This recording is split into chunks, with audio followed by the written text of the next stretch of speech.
crimes. The Vice President made some mention of this again today. She said, "We are clear that any intentional attack or targeting of civilians is a war crime, period." Does the United States believe that the attack on the maternity hospital in Mariupol was intentional or an accident? Well, Do you believe that's that the attacks on the civilians trying to leave in those humanitarian corridors that were violated were intentional or were accidental? So that is the challenging aspect when it comes to a potential war crimes designation. There is no doubt that civilians have been killed by Russian bombs, Russian missiles, Russian forces. The element that requires due diligence and investigation is that element of intentionality.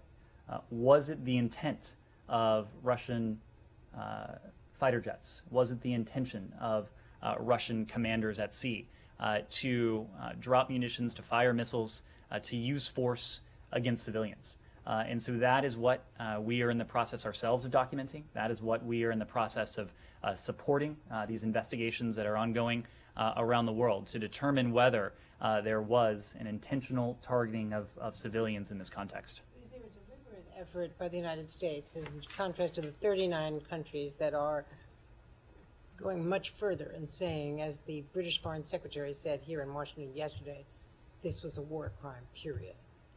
Is there a distinction here because the United States is trying to preserve some ability to compromise a way out in the future, a negotiation with Vladimir Putin, so he's not already been labeled a war criminal? Andrea, I think the actions that the United States has organized, has galvanized, and has implemented against the Russian Federation, measures from sanctions to export controls, designations, that have had a devastating effect on the Russian economy, I think that should speak to the fact that we're not trying to preserve currency with the Russian Federation. We are doing everything we can to impose pressure on Vladimir Putin, on those around him, to bring them to the negotiating table. So I can tell you that the only criterion in our mind when it comes to war crimes is whether it meets that definition, the definition that's defined in the Geneva Conventions.